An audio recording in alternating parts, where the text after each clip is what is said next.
Hey guys, it's Mugeh here.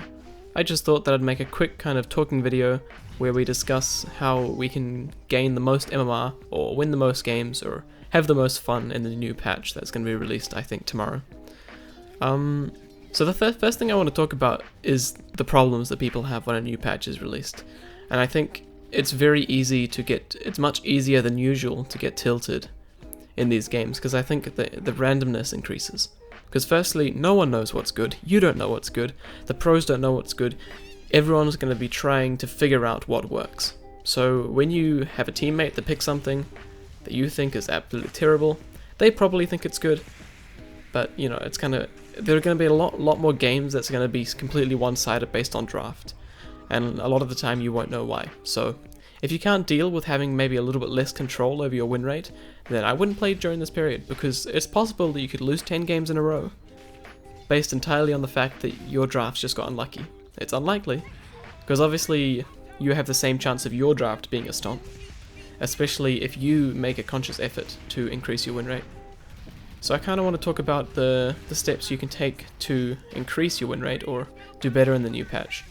So I mean, the obvious thing to do, the very first step, is to thoroughly read through the patch notes. So really look in depth at all the changes in the notes. If there are map changes, test them out. Go into a bot game, you know? Turn on dash WTF and blink around the map with a blink dagger, and just get familiar, because getting through this feeling of kind of being uncomfortable on the new map is really important. And you have to remember that everyone else that you're playing against is experiencing the exact same thing, and people will be more on edge, so muting people is probably a good strategy. Don't get annoyed, like seriously, it doesn't help. You're going to see a lot of stupid things on your team, on the enemy team, and the best thing to do is to laugh and have fun, and enjoy the fact that you get to experiment at like what will feel like a new game, so hell yeah. Read through the patch notes yourself and try and identify the changes that they've made to your favorite heroes. I think everyone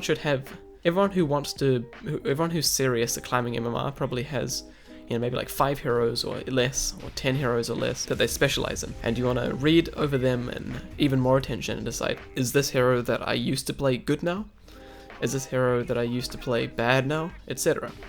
And to make a really kind of solid argument in your head, and don't just look at like, they change Axe's Culling Blade to do 5, you can kill someone from 5 damage more and be like, dude, Axe is buffed. It's like, yeah, he's buffed, but that's not going to change the game. It's not like Axe's Culling Blade is what makes him a good hero. It's his blink and his calls.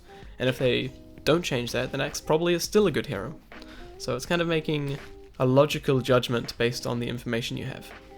I think I kind of made some notes here, and I talked about knowing that the game will feel unfamiliar, and being okay with that, and not getting frustrated. You really want to just focus on your game plan, which should be to play your role as best as you possibly can. Whether that's a position 1 who's just going to farm efficiently on the map and then join good fights and not get caught out. Sure, you just look at the map, you just do the same thing, you get good items. It's fine. And I think another very important step is just picking comfort heroes. Because if you're picking heroes that you're good at, and other people are trying to pick weird things, and they're going to try new like style heroes, they're going to pick the new heroes every game, then you're probably going to be much better than them, because they're going to be inexperienced on your hero, and you're going to have 100 games on your hero. Who's going to win that? Obviously you, because you're very experienced. Or you might lose, because the new heroes might be insanely broken, and you might have to ban or pick them every single game. But, you know, be okay with that. One last thing is to definitely have a look on Dota 2 Pro Tracker. It's a good website. And just have a look at what pros are picking. They might not figure it out straight away. They're going to be in the exact same situation as you. But maybe before you play your first game, go watch some games maybe that your friends are playing, and look at what heroes are just destroying the game. I mean, it might be that one team's draft is really, really weak, or it might be that one team's draft is really, really strong, and try and figure that out. So if, you know, Void Spirit is absolutely broken, spend, you know, a couple of bot games learning him, maybe go into a different account and learn him, play an unranked, playing against bots, whatever you need to do to feel comfortable on the hero, and then spam him, get MMR. You know, don't complain about him getting picked every game or getting banned every game. You become the one who picks it, and then you can have fun with a new hero. So I think my overall message for this kind of quick video is don't complain, don't make excuses, don't get annoyed, because everyone's feeling the same thing, and everyone's going to be trying I mean, some people might not be trying, and that's what you might get annoyed at, but who cares? You're gonna try. You can increase your win rate, no one else can affect it.